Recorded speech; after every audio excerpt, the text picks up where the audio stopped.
You're listening to the Real Life Podcast. We're an interactive show which tackles everything life sciences from conservation biology to zoology and botany. Our podcast is where environmental awareness meets fun and chatter. So come and listen to us as real life scientists tackle real life topics.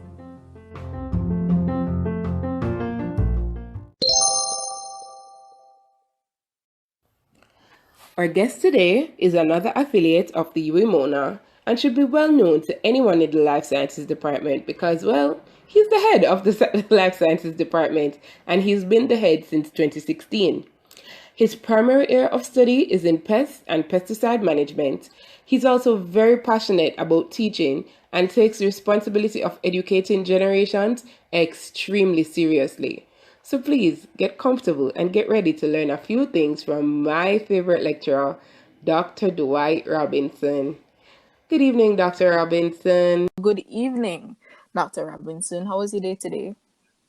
It was a good day. I was returning from a field trip, so. Sounds nice. Field trip on a holiday. Well, the field trip. Interesting. Right. Well, the field trip was out of town, and it ended last night, but we couldn't travel because of curfew. So. Today in the morning. I can't wait for the days when we get to go on field trips again. By the time that happens, Sydney, we won't be in university anymore. Exactly. That's true. That's very depressing. I don't like that. That's why they call you to do a COVID degree. COVID degree. All right. Well, hi, Dr. Robinson.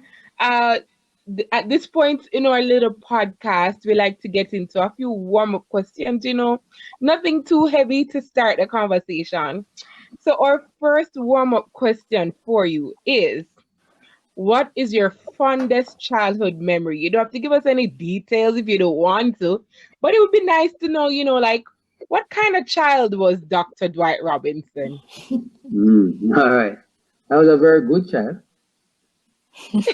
Okay. No problems, etc. I'll take your word for it. Would your parents say the same? I'm sure my mother would say the same. Okay. Yeah. All right. But when we think about memories, there are a lot of fun memories all around. It's hard to pick one that I would say was my fondest memory. I mean, I lived in a rural community, and the interactions we had with the rural people were always very good. And I do, having some of the older people in the community, giving you special gifts, etc. And that's sort of the way they treated you and the way they took care of you. I mean, where you went somewhere and you didn't need to have your parents around. Some place would be your parent wherever you were, like that growing up in a rural community. All right, great. So I think we can move into our next question. Sydney, you can go ahead. No, mind. I asked the first one. It's your turn. Oh, okay. All right, sir. So you say you grew up in a rural community. So I have to ask you then, have you traveled outside of Jamaica? And if you have traveled, where was the most, unexpectedly amazing place that you've ever been? Okay, I have traveled outside of Jamaica. And I can't pinpoint one because, every area has something special about it. So, for example, I've been in almost every one of the Caribbean countries. Oh, wow. Has something special. So, like, I love the Twin Pitons in St. Lucia. St. Lucia has a drive-in volcano where you can drive into the volcano, and being there, that was sort of what? Yeah, you can drive into the volcano, and that sounds wild. Is it dormant? Well, it has little things spewing up, but it's not not anything. So while you're in it, you see little bubbles coming up and little bits of lava splashing up. So you can watch it coming up. So it's kind of wow. Dormant, but at least you see that. Right? Then when I think about like Barbados, I think about going to this, and this is more cultural, where oysters, where they have fish and that sort of thing, and it just and be part of that, that's something that's good. In Trinidad, They have this temple in the sea, which I absolutely like because of the history with that one, where it was because the Hindus came and the government of the day, being England and pushing Christianity, forbid them to actually have their own, practice their religion, and said that they any temple on the land, so they built this temple in the sea. That is genius. Right. So those are the things that fascinate me. Doing that. I went to, I don't know if this was one, but I remember being in Vienna, Austria, and because that was where the sound of music and a very musical place. There was something about that that I enjoyed. So every all the places I had little bits, and I like people's culture. I appreciate it. I appreciate the difference. I'm not one of those who is stuck on this Jamaica greatest syndrome. Every people have a little bit of greatness in them, and we can focus on it. So I go in and I try to see what it is that's exciting, what makes Trinidad, what makes Vienna. When US is big, so you have to pick out different areas, so what makes a section in California, the way it is. So you the areas and get the culture. I mean, there are some places in the US that I've been to that, because it's not the big city, it's the rural parts, and it's just absolutely great. The people behave different. They're not this materialistic people that we expect US citizens to be. And I enjoy those, So it's everywhere. I can't pinpoint and say this is the greatest. I have just been fortunate that and most of these travels are work related, so that I've been able to go to these places and I've had a chance, to experience some of the culture. And I think everybody has something fascinating, about their country and about their culture. Love that. Yeah, that was definitely really interesting. I love that.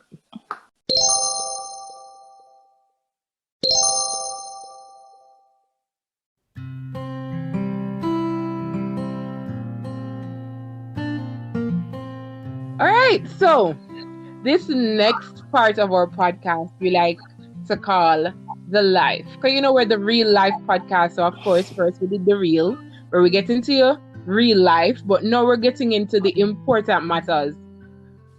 So Dr. Robinson, how did you get into entomology? Insects of all the things in the world. Well, to study, definitely. All right, yes. Well, like most persons, after finishing high school, I didn't know about anything called entomology, and just like most of you like for me, I just moved to university because my mother said that I had to have a degree. Right. It didn't matter, and I had done the sciences, and so I just applied for what then was natural sciences, and I was going through, and I was doing chemistry. And I needed something else to do because I do have a double major. I'm a major in chemistry as well as. Okay, I did not know. Right. So I was doing chemistry and zoology at the time, and then I saw, I was looking through and I was looking for courses that had an applied field to it, and I saw applied entomology, and so I just did a couple of these courses because I just wanted something else to balance off my chemistry degree. But throughout all of that, I met a lecturer by the name of Ajay Mansingh, who just sort of, sometimes you a lecturer sees you and just thinks that you have something and pulls you close to them. And he's the one who basically opened up that world for me. And I thought, well, entomology is interesting.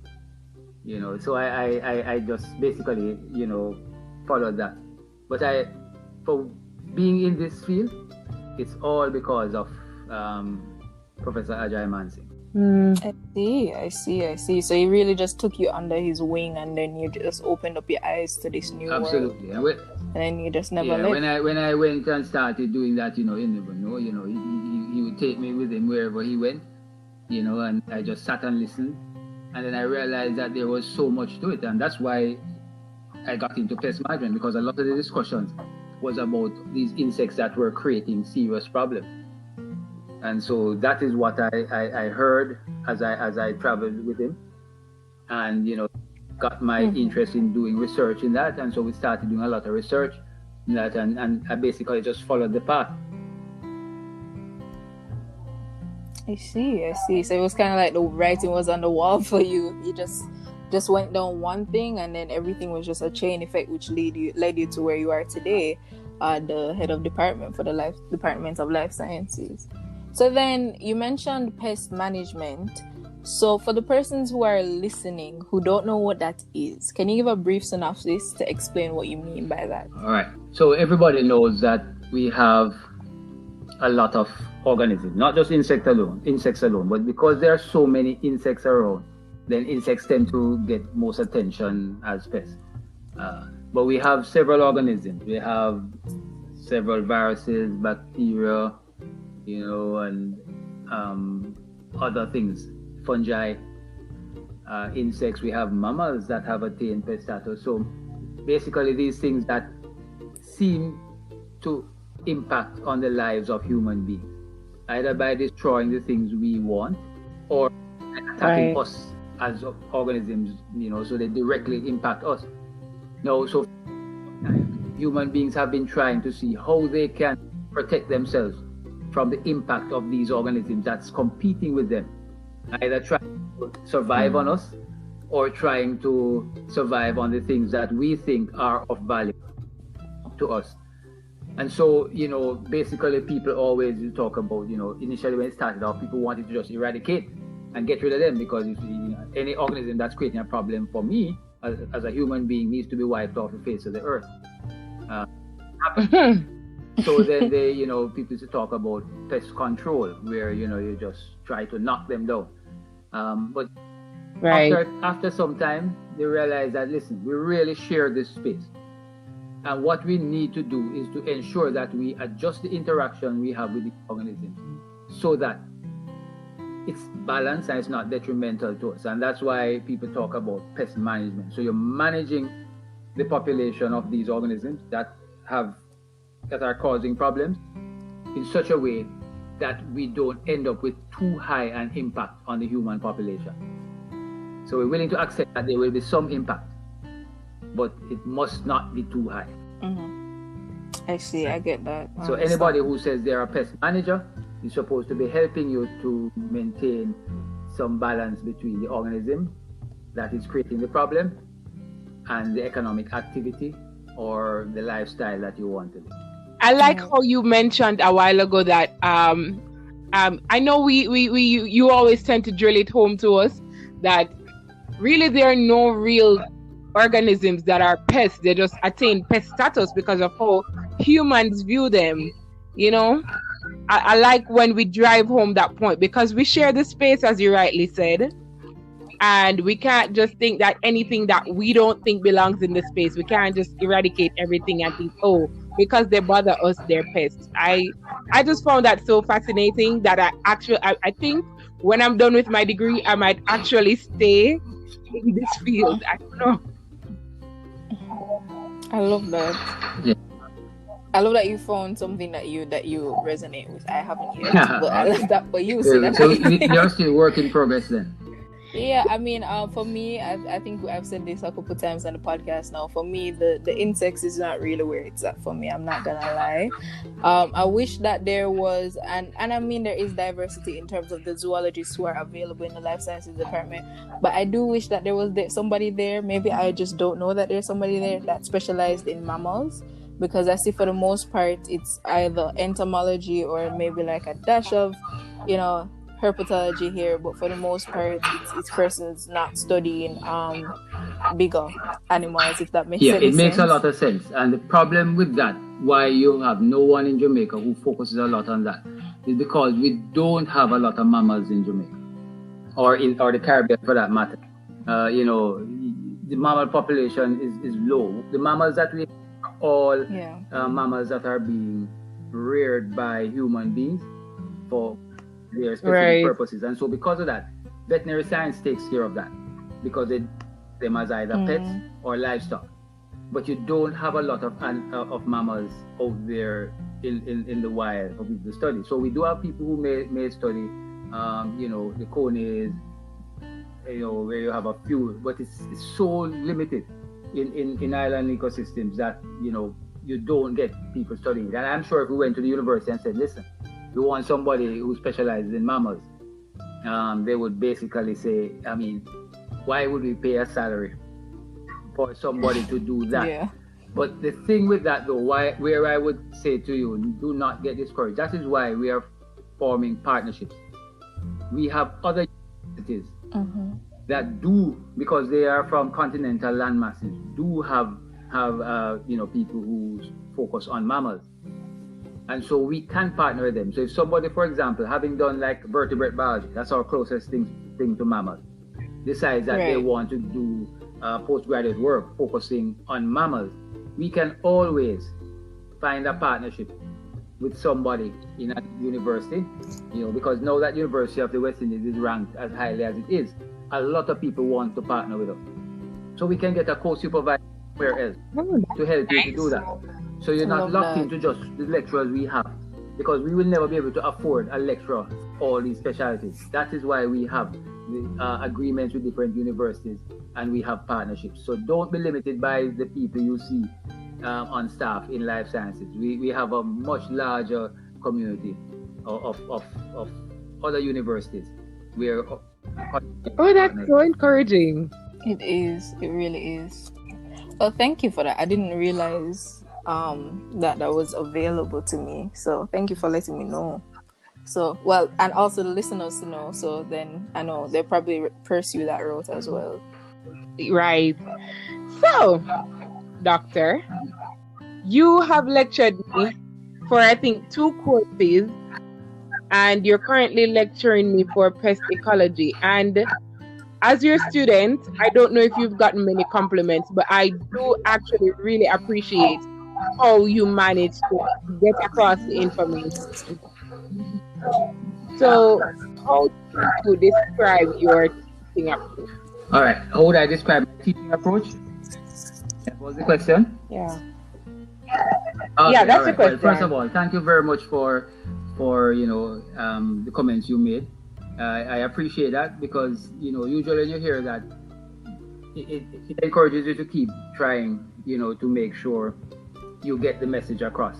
Now, how I do it, basically, there's something I do. I keep thinking about when I was at your stage. I had some very awful lectures. Very awful lecture. I remember one brought me to the point of tears and almost leaving the university. And after that, I swore to myself that if ever I had the chance to lecture, I would never be like that. And so if at some stage a student don't know, if a student tells me that, it has been difficult, like it's something, if I see a student hurting because of something I did or something I said, you don't know how it makes me feel. Sometimes though, I know there are some students who, depending on different problems they're going through, depending on what happening in their private life or what they have gone through in life, sometimes they misinterpret some things. And so I've actually sometimes had to pull them in and have a discussion with them. But I always think of it. You didn't come to the university because I am there. I have a job to do, because there are people out there to educate. I do not like, I'm not one of those who happy. Some people get up and they say, oh, I have my PhD and I am, okay, good. We have less than 2% of the population of the PhD. I don't want anybody else to have there because they feel like they sit on the roof. I want to live in a country or a region that has educated people. And anything I can do to help people towards that level, then I will do it. One of the things that bothers me now, I would love to step up the number of people I guide towards a PhD, because I want to help to increase the number of educated people. In tertiary level, we have what we have. I keep saying 16% of the Jamaican population, for example, has any form of tertiary level education. But when you look at everything in the world, you require 33% to be able to achieve, a good quality of life and a developed country status. So it's something that I just feel I'm happy for the opportunity, because I never I didn't set out trying to be a lecturer. It just happened, right? But I for that opportunity to have an impact on the life of the next generation, and all the time, I know that I'm not a teacher. I'm supposed to just be a facilitator, and all I need to create an environment that makes you comfortable. If I make you comfortable, you will learn. You don't need me to tell you, you know. You can go use the tools at your disposal to acquire the knowledge. So all I need to do is to just whet your appetite and create an environment that makes you want to acquire the knowledge and show you the methods you use to generate knowledge. Because a university doesn't just give you existing knowledge. It's supposed to help you generate new knowledge. So that's the approach. And I really, you know, for me, I see the students as the most important part of the puzzle. And honestly, I just think we just need to put it in order. The students come first, and that's how we must look students at it. And first. so I will take those licks for that one, because the students must come first. Anything we do, if it's not redounding to the benefit of the students, we should not be doing it. That's my approach. Yeah. You said you're not a lecturer, but if you're not a lecturer and you do so well, I don't know how better you would be if you were a lecturer, sir. Thank you for your service to us. You're welcome. And I'm happy that you know, from where you sit, you see it as being beneficial, and it's helping you. Because every day I try, and that's what I'm doing, you know, and I do make an effort. Definitely. Thank you so much for that. So, sir, I've noticed that you've been in this space for a while now. And being here as a scientist for so long, being in the rooms that you've been, in the countries that you've been, and being aware and conscious of what's happening in the scientific community, in your opinion, what change would you like to see in the attitudes of the Jamaican population towards science? And you can even extend it to what you do. Right. Now, you know, what I don't like about the Jamaican society is that they do not believe in science. Opinion seems to be more important to them than science. So it's not fact. They can't separate facts from feeling. And so because of that, you know, you come and you present some data. We don't believe in knowledge-driven decisions. You know, so I mean, a couple of days ago, I was in a meeting where they were trying to have a discussion about developing, taking some steps to develop the cocoa sector. And, you know, I indicated that there were some things I was aware of that were tried earlier, but they failed. And I said, what I think we should do is to do an assessment to determine why it is that input failed. Somebody inside of me said, he can tell me why it failed. And when he started talking, he was giving his opinion. His opinion is not fact.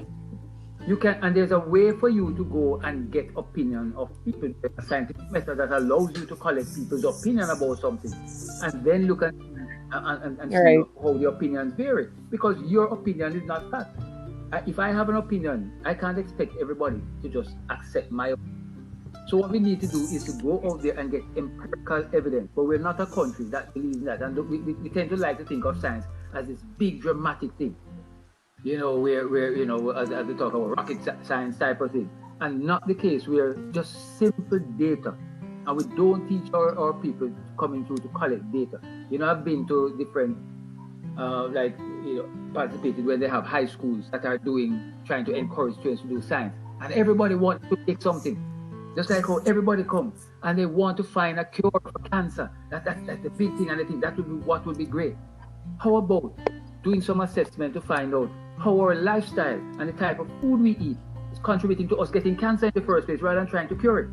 So all sort of things, you know, the way we approach it, I think is somewhat, you know, where we don't realize that we must just collect simple information, simple data, and just teach our people to use that information to make informed decisions rather than just going off a feeling that they feel this will be better.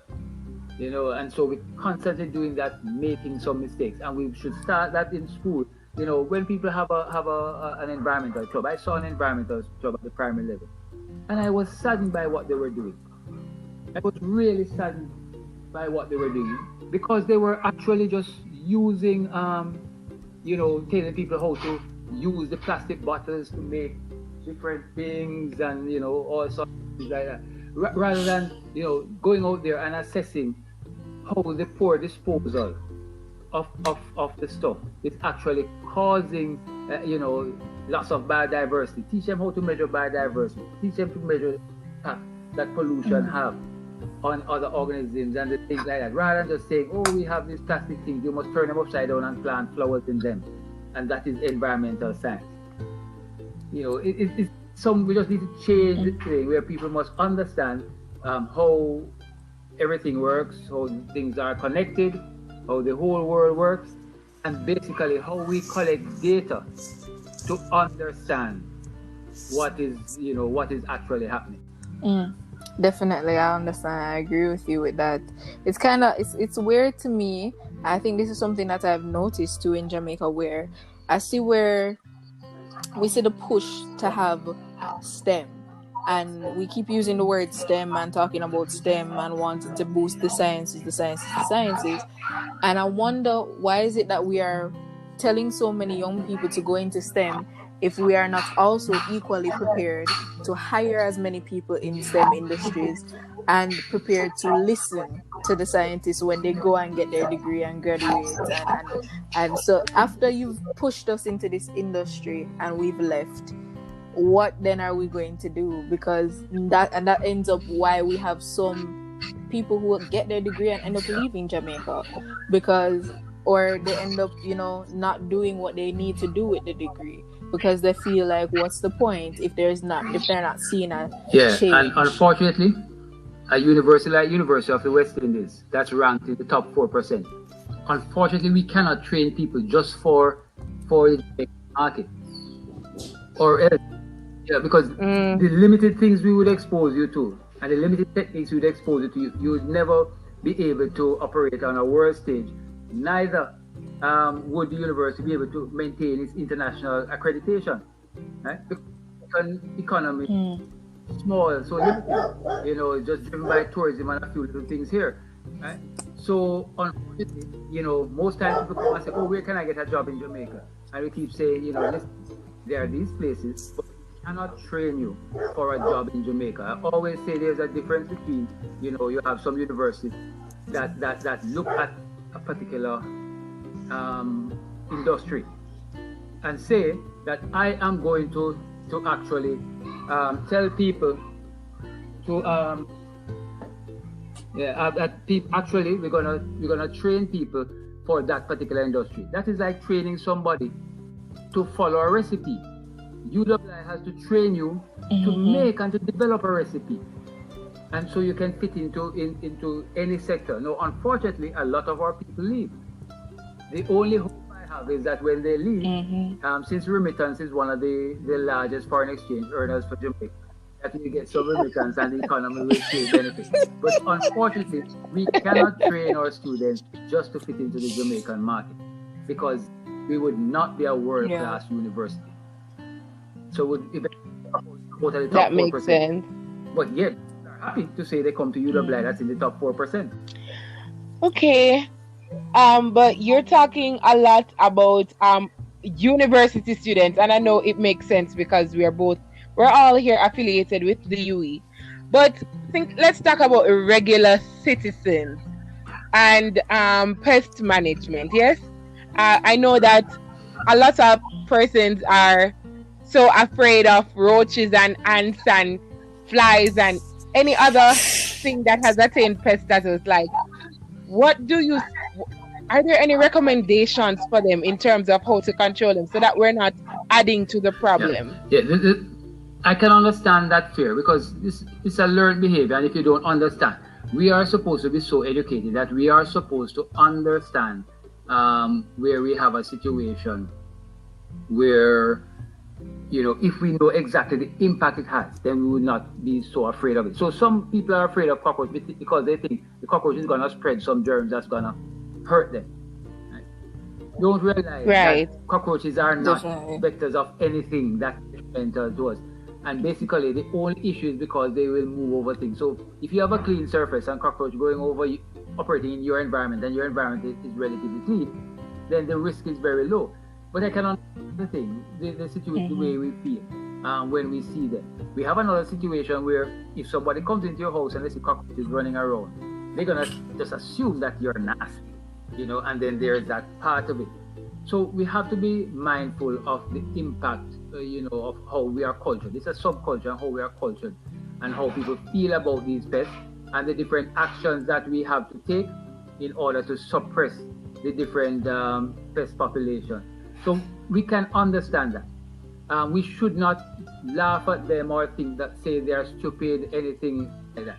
What we need to do though is that we should ensure that they're not taking action that actually hurts them more than the pests they're trying to suppress would actually hurt them. And sometimes things like what, sir? Like every Jamaican. Let me not say every Jamaican. Almost every Jamaican has a can of pesticide in their house. Spray, right? Definitely. And the thing is that they spray it, they just inhale it. They don't realize that they should spray it. It's meant for the cockroaches and not for them. And unfortunately, a lot of the people with products now put some sort of fragrance so it smells good, so that they're not moving away from it. Anybody who still has a stink one on the market is not going to do well. How do we educate our country? We got a picture today of a vape, right. And the person sent the picture with the caption, "This smells so nice." It's a can of insect killer. Absolutely. We're just like, what is wrong wrong with disclaimer, not for use as an air freshener. Right. But when you put that there, so that's just to protect themselves legally. That is just to protect themselves legally, because they know once they have it smelling so nice, people are gonna do that. They're happy to spray it. They may not use that as an air freshener, but they're gonna spray and they just sit in because it smells so good. But so how is that right? culture? How it and get them to understand that how do we manage the ecosystem so that it lowers its ability to carry a population of an organism that can attain pest status, right? Rather than just live any way you want and then throw some poison in the environment to kill the organism that attain pest status, because it not just kills those organisms, but it's going to kill everything else that comes in, and it's going to hurt you in the process. So, but it's not for us to just say, never think that they are stupid, etc. It's how they were cultured. It's a sort of fear they have of these things that were inculcated in them, because, you may associate it with something bad.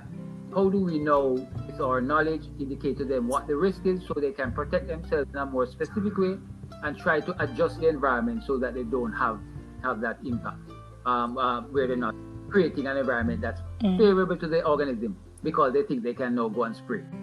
And to ourselves too, because we're not seeing the damage, but everything in the long run affects us, even if it takes 50 Absolutely. years. That chronic effect, because the things we have is that you see some people. The last 2 days I was in the field talking to farmers about, we have a health app that we looking at to see how many of them are feeling the effects of pesticides, having used pesticides. And basically what happens is that you can see they really don't take it seriously. Right? I came across one of them that I interviewed, and he said to me, I don't use it anymore because he says, actually, I have liver cancer, another thing, and he's on his last day. And he said to me, but I know it's the pesticides that caused it. Now, while there are some who may not have that effect, because we're not all at the same level of susceptibility, right? Some who's going to have that effect. So now he has stopped using the pesticides. He says he doesn't use it anymore because of the fact that he's now ill. But too late. But it's a little late. He already has cancer. Exactly. It's too late. And how do we get people to understand that there is a percentage of the population, if they are exposed to pesticides frequently, you can get that chronic effect. And what will happen is that because of how we collect our data, the doctors are not going to link it to pesticides. They will just say, oh, it's a high cancer rate. And they're not looking at lifestyles to see if there's a correlation. Right? And that's where we need partners. because we think about that because we know that part. The doctors are more focused on just say, oh, it's liver cancer, we have this rate of liver cancer, etc., etc. That's where we now need to partner with them, and we should be having some research studies where we're looking at the person's lifestyle, what they use, how they use it, etc., and the incidence of cancer. So we're to put that information out there. We can say to people, listen, this is what is happening, and so you probably need to reduce the amount of pesticide that you're exposed to. I mean, I'm worried about people who have the can of spray because the concentration is very low in those cans of spray, and I hope they don't have enough money to buy it so frequently that they're just using a can in 2 days. But where we have people who bringing in people to spray their houses on a regular basis, with using a much more concentrated formulation, where we have people where their occupation, so farmers who spraying every week, where we have the people who operate the pest control companies that spray, that are exposed to it every week, where we have some householders and some persons like, gardeners who they feel that they need to operate with pesticides, and so they are mixing up every week to go spray their gardens to protect it. Those are the people I'm concerned about, and I think we need to educate them, and I think that's part of what I would like this generation, the generation that I'm now trying to sensitize and to educate towards it, to take that on. If even as a community service, to try to start shifting the culture. And even if we have the ones now who go and still keep it, we want those who are coming up, the next generation, to not have the same approach to how they deal with organisms that attain pest status as the generation that parented us or our generation. Definitely. I like that. It definitely is going to be a task, I think, because the stigma has been so ingrained into us. But if we do work at it one step at a time and just try and reach out as much as possible, as much as we can, have platforms like this one or just classes, etc., where we continue to spread awareness of the various ways and the various things that we do now in our society which are inherently wrong and which we can rectify soon enough, which will allow us to live healthier and better lives. So then I asked Dr. Robinson, do you have any word of advice to persons who are right now in their undergraduate studies, or even persons who would want to come into undergraduate studies and study in the life sciences? Yeah. What the advice I would give?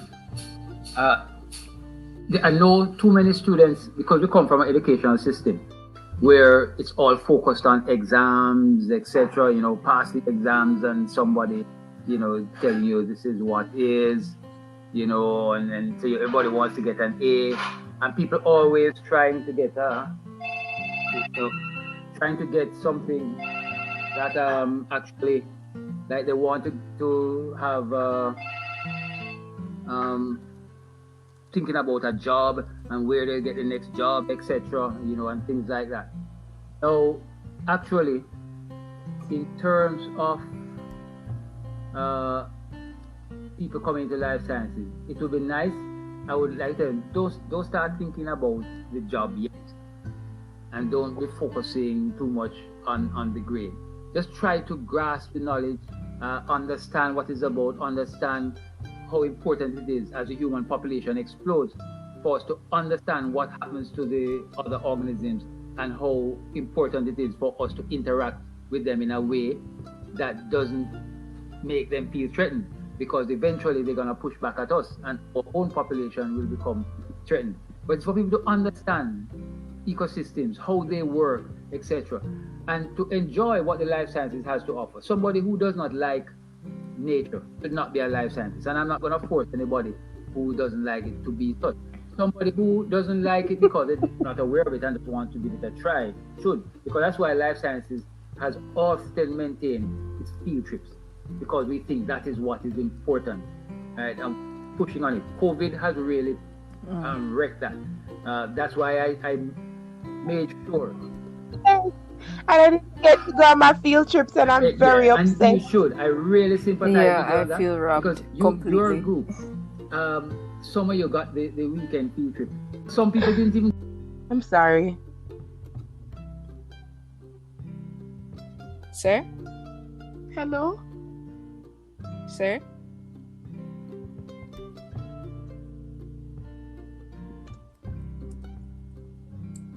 Dr. Robinson?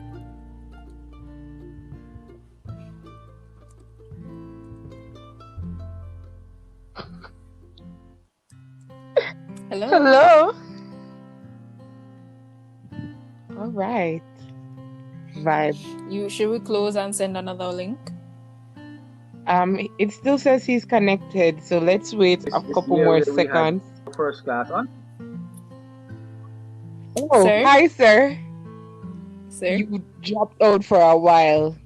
Yeah, your sound had stopped working for a period.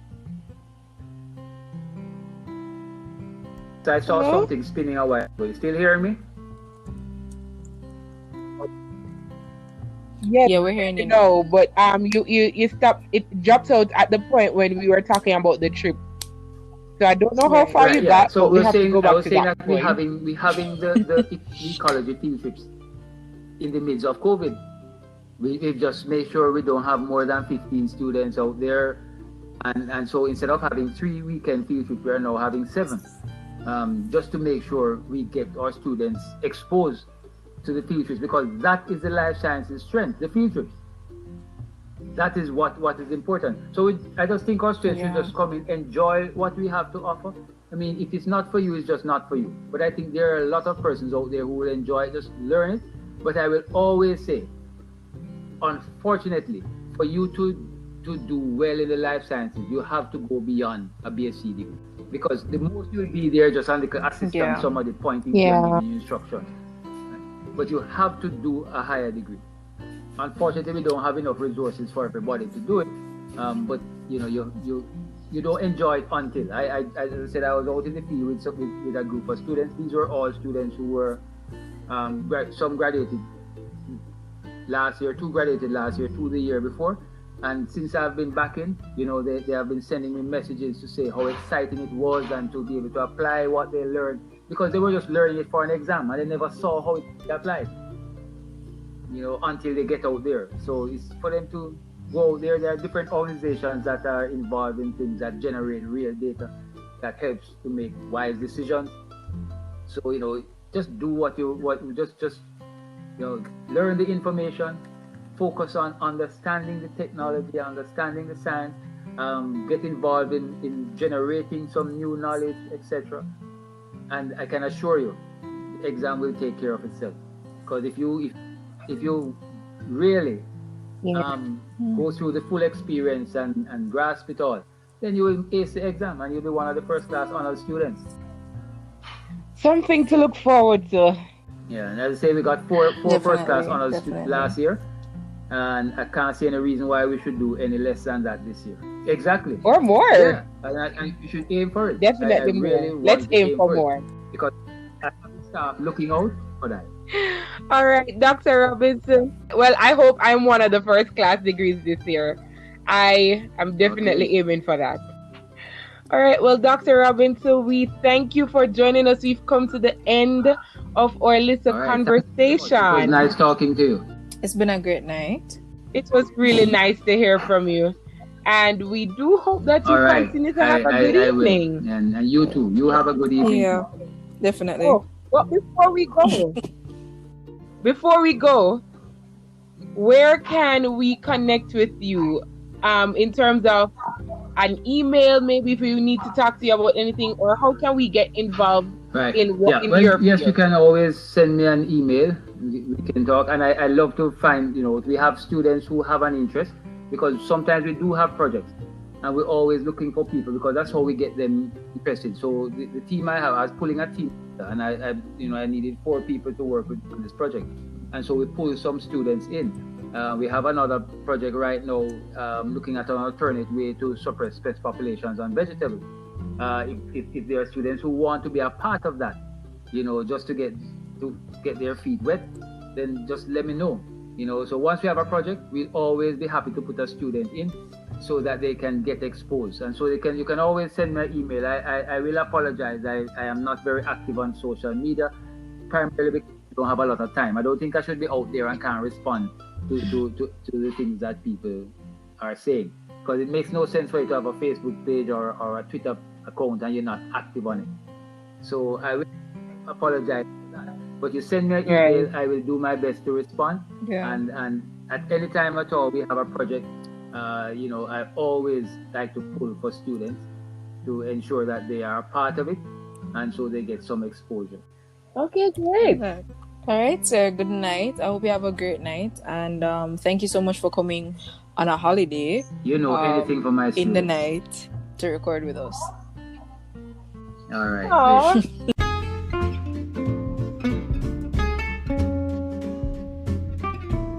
Thanks for listening to this episode of the Real Life Podcast. Follow us on our social media pages, Real Life Pod 876 on Twitter, and the Real Life Podcast 876 on Instagram and Facebook. Remember, you can listen on Spotify, Apple Podcasts, SoundCloud, and YouTube. Tune in next week, where real life scientists tackle real life issues.